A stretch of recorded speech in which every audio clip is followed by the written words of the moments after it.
Hello students, जय हिंद, वंदे मातरम।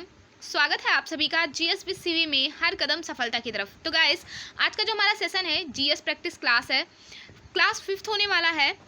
और जैसा कि आप सभी जानते हैं कि आज संडे है और संडे को हमारा जो जीएस प्रैक्टिस क्लास होता है सभी एग्जाम्स के लिए बहुत इंपॉर्टेंट होता है, क्योंकि इसमें जितने भी क्वेश्चंस के कलेक्शन होते हैं मोस्ट इंपॉर्टेंट होते हैं, किसी न किसी एग्जाम में पूछे गए होते हैं, प्रीवियस ईयर क्वेश्चंस पर बेस्ड होता है।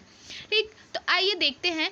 और हाँ, आप लोग इसको काउंट ज़रूर करिएगा कि कितने क्वेश्चन आपके सही हो रहे हैं और कितने गलत हो रहे हैं। और कॉपी और पेन लेके बैठना बिल्कुल भी मत भूलिएगा, क्योंकि बहुत सारे पॉइंट आपको ऐसे मिलेंगे जो आपको कहीं ना कहीं आगे चलकर कहीं ना कहीं आपको हेल्प ज़रूर ही करेंगे। चलिए देखते हैं पहला क्वेश्चन क्या है।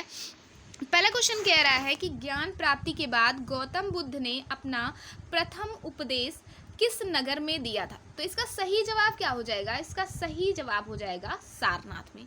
जी हाँ, सारनाथ कहाँ पे है? तो ये है यूपी में। ठीक है, अपने यूपी में ही है।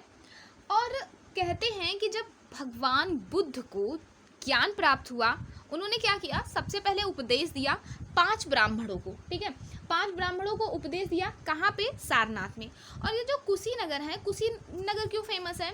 क्योंकि कुशीनगर में ही इनकी मृत्यु हुई थी। ठीक है, तो अगर ज्ञान प्राप्ति के बाद प्रथम उपदेश की बात आए तो सारनाथ आप लगाएंगे, जो कि यूपी में है। और अगर मृत्यु की बात आए तो कहाँ लगाएंगे? कुशीनगर आपका आंसर होगा। चलिए आगे बढ़ते हैं, नेक्स्ट क्वेश्चन देखते हैं। सेकंड नंबर का क्वेश्चन क्या कह रहा है कि निम्नलिखित में से कौन सा जैन धर्म के त्रिरत्न में नहीं है? कौन सा नहीं है? सम्यक ज्ञान भी है, सम्यक आचरण भी है और सम्यक दर्शन भी है। कौन सा नहीं है? तो सम्यक समाधि नहीं है। गलत कौन सा हो जाएगा? लास्ट वाला गलत हो जाएगा। ठीक है, जैन धर्म में 3 रत्न यानी कि 3 ज्ञान, 3 फिलॉसफी दी गई है, 3 फिलॉसफी ऑफ लाइफ दी गई है कि आप अपने जीवन को कैसे बेहतरीन बना सकते हैं। तो किसके द्वारा बना सकते हैं? सम्यक ज्ञान के द्वारा, है ना, आचरण और दर्शन के द्वारा। समाधि का कोई भी प्रावधान नहीं है। चलिए आगे बढ़ते हैं, अगला देखते हैं। क्वेश्चन नंबर 3 क्या कह रहा है? क्वेश्चन नंबर 3 कह रहा है कि तराइन का पहला युद्ध कब हुआ था? तो इसका सही आंसर क्या हो जाएगा? तराइन का जो पहला युद्ध था ये 1191 में हुआ था। कब हुआ था? 1191। किसके किसके बीच में हुआ था? तो मोहम्मद गौरी और पृथ्वीराज चौहान के बीच में हुआ था। अब आपसे क्वेश्चन ये भी पूछ सकता है कि इसमें विजयी कौन हुआ था? तो विजयी कौन हुए थे? ये हुए थे पृथ्वीराज चौहान। इनको विक्ट्री मिली थी। दूसरे की अगर हम बात करें तो जो दूसरा था वो कब हुआ था? वो 1992 में हुआ था। जिसमें कौन पराजित हुआ था? तो इसमें पृथ्वीराज चौहान पराजित हो गए थे, जबकि गौरी क्या था? वो विजयी हो गया था, है ना। चलिए आगे बढ़ते हैं। Question number 4। क्वेश्चन नंबर 4 कह रहा है कि रैयतवाड़ी बंदोबस्त कहाँ लागू किया गया था? ब्रिटिश टाइम की बात है ये, है ना। इंडियन नेशनल मूवमेंट से लिया गया क्वेश्चन है। कहाँ पे लिया गया था? तो अगर हम रैयतवाड़ी की बात करें तो मुंबई और मद्रास में लागू किया गया था। ठीक है, ये टैक्स वसूलने का या लगान वसूलने का एक तरीका होता था। किसके, क्वेश्चन आपसे ये भी पूछ सकता है कि किसके द्वारा? तो थॉमस मुनरो। ठीक है, नाम याद रखिएगा, थॉमस मुनरो और अलेक्जेंडर रीड। ठीक है, अलेक्जेंडर रीड, ये नाम बहुत ही इंपॉर्टेंट है, क्वेश्चन पूछा जा चुका है और आगे भी पूछा जा सकता है। अगर हम बंगाल और उड़ीसा की बात करें कि भैया बंगाल और उड़ीसा में कौन सा बंदोबस्त था, तो बंगाल, उड़ीसा और बिहार में स्थायी बंदोबस्त था, जिसे हम कहते थे, क्या कहते हैं? परमानेंट सेटलमेंट का नाम भी देते हैं। कब लागू किया गया? तो ये लागू किया गया था 1793 ईस्वी में। किसके द्वारा लागू किया गया था? ये भी तो पूछ सकता है। तो लॉर्ड कॉर्नवालिस के द्वारा लागू किया गया था। किसके द्वारा? लॉर्ड कॉर्नवालिस के द्वारा लागू किया गया था। ठीक, अगर हम पंजाब और पश्चिमी उत्तर प्रदेश की बात करें तो यहाँ पे महलवाड़ी व्यवस्था थी। महलवाड़ी का मतलब होता है कि पूरे गांव का लगान जो होता था वो कौन इकट्ठा करता था? जो एक जमींदार होता था वो इकट्ठा करता था। किसने इसको लागू किया? तो इसको लागू करने वाले थे होल्ट मैकेंजी। क्या नाम था उनका? होल्ट मैकेंजी था। चलिए आगे देखते हैं, नेक्स्ट क्वेश्चन क्या कह रहा है? इंडिया विंस फ्रीडम नामक पुस्तक किसने लिखी? तो इसका सही जवाब क्या हो जाएगा? सभी जानते हैं कि अबुल कलाम आज़ाद ने लिखी, है ना। India wins freedom.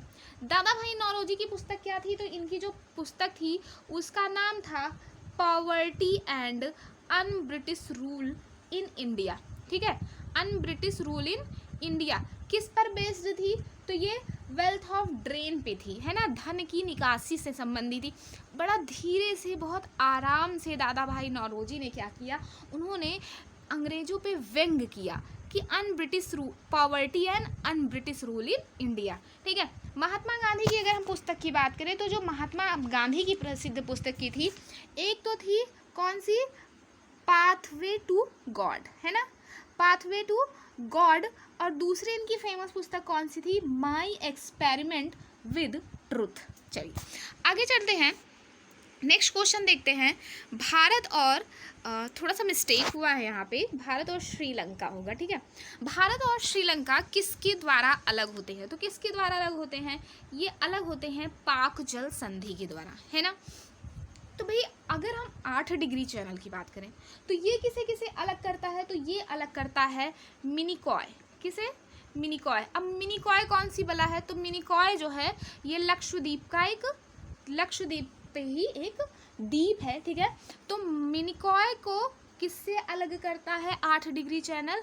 मालदीव से। क्वेश्चन पूछा गया है, पीसीएस लेवल एग्जाम में क्वेश्चन पूछा गया है, आप में भी पूछा जा सकता है। 10 डिग्री चैनल की अगर बात करें तो ये किसे किसे अलग करता है?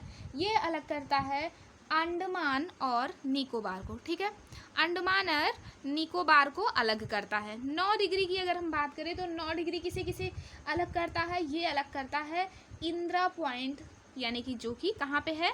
अंडमान में है। इंदिरा पॉइंट जो कि अंडमान में है, किससे अलग करता है? इंडोनेशिया से। तो अगर आपसे क्वेश्चन देखिए घुमा के भी पूछ सकता है, पहले तो आपसे ये पूछ सकता है कि इंदिरा पॉइंट और पूछा जा चुका है क्वेश्चन ऐसा कि इंदिरा पॉइंट और इंडोनेशिया को अलग करने वाला कौन सा है? तो कौन सा है? ये है एक सेकंड, थोड़ी सी मिस्टेक हो रही है। ठीक है, अगर आपसे क्वेश्चन पूछता है कि 9 डिग्री चैनल, 9 डिग्री जो चैनल है वो किसे किसे अलग करता है, तो आंसर होगा लक्षद्वीप और इंडोनेशिया को। ठीक, अगर आपसे क्वेश्चन पूछता है कि अंडमान निकोबार या इंदिरा पॉइंट को इंडोनेशिया से कौन अलग करता है, तो कोको चैनल अलग करता है। कौन? कोको। किसे किसे? इंदिरा पॉइंट या अंडमान निकोबार को इंडोनेशिया से अलग करता है। ठीक, अगर 8 डिग्री चैनल की बात करें तो 8 डिग्री चैनल मिनिकॉय या फिर लक्षद्वीप को मालदीव से अलग करता है। पाक जल संधि की बात करें तो ये भारत और श्रीलंका को अलग करता है। 10 डिग्री चैनल की बात करें तो ये किसे अलग करता है? अंडमान और निकोबार को अलग करता है। चलिए आगे देखते हैं, 7 नंबर का क्वेश्चन क्या कह रहा है? 7 नंबर का क्वेश्चन कह रहा है कि उत्तरी अमेरिका की सबसे लंबी पर्वत श्रृंखला। सही जवाब क्या हो जाएगा? सही जवाब हो जाएगा रॉकी।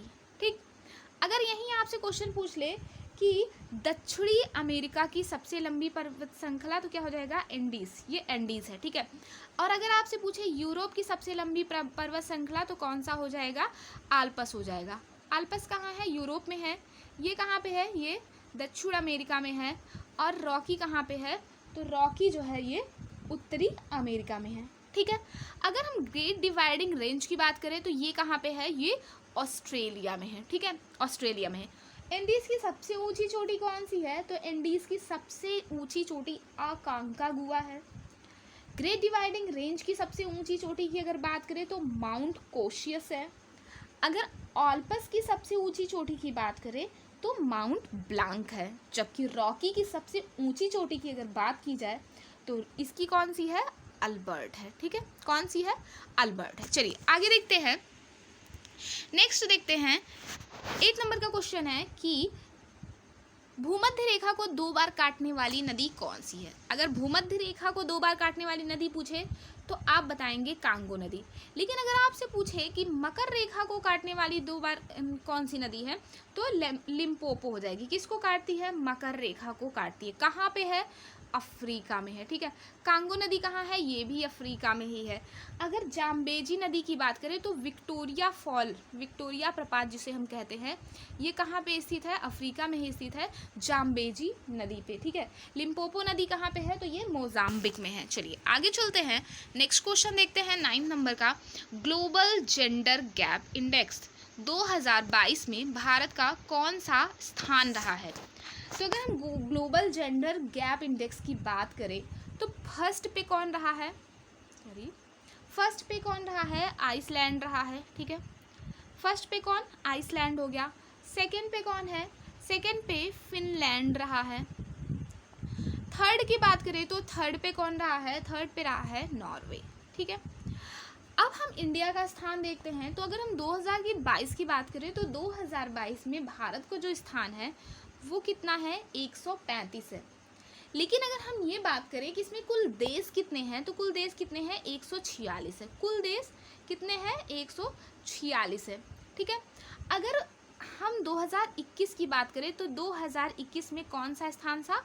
140वां स्थान था भारत का। मोस्ट इम्पॉर्टेंट क्वेश्चन है, करंट अफेयर का पूछा जा सकता है, तो याद कर लीजिएगा।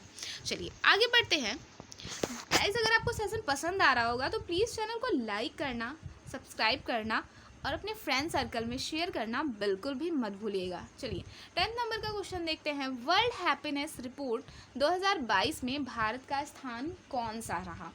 कौन सा रहा? अगर 2020 की बात हो रही है तो 2020 में कौन सा स्थान रहा? 136, यानी कि 136वां।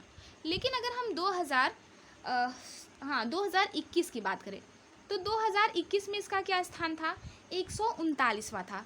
यानी कि 2021 की तुलना में 2022 में हमारा भारत जो है वो थोड़ा सा ऊपर हुआ है और थोड़ा सा और ज़्यादा खुश हुआ है ना। चलिए अगर हम फर्स्ट पे, अब क्वेश्चन ये भी तो बन सकता है ना कि फर्स्ट पे कौन आया, तो फर्स्ट पे जो है फिनलैंड। कौन आया? फिनलैंड आया, ठीक है। पूछ सकता है कि सेकंड पे कौन था, तो सेकंड पे भाई डेनमार्क था, है ना। थर्ड पूछ सकता है, तो थर्ड जो था वो कौन था? आइसलैंड। थर्ड पे कौन है? आइसलैंड। अगर सबसे अशांत देश की बात करें जहाँ पे खुशी है ही नहीं, तो कौन हो जाएगा? ऑफ कोर्स अफगानिस्तान, क्योंकि वहाँ पे ना तालिबानों से लोग परेशान हैं, आतंकवादियों से परेशान है, तो कौन सा हो जाएगा? अफगानिस्तान हो जाएगा। तो गाइस, आज के सेशन में बस इतना ही। अगर आप लोगों को सेशन पसंद आया होगा तो प्लीज़ लाइक शेयर सब्सक्राइब ज़रूर कीजिएगा। कुछ भी अगर हमारे लिए सजेशन होगा तो कमेंट बॉक्स में उसको लिख के हमें सजेस्ट करिएगा, जिससे कि हम अपने चैनल को, अपनी क्लास को और भी बेहतरीन बना सकें। अपना प्यार और सपोर्ट देना बिल्कुल भी मत भूलिएगा। तब तक के लिए आप लोग हंसते रहिए, मुस्कुराते रहिए, खुश रहिए। अपने लक्ष्य को प्राप्त करने के लिए निरंतर प्रयत्नशील रहिए। मिलते हैं नेक्स्ट क्लास में। Bye bye, take care.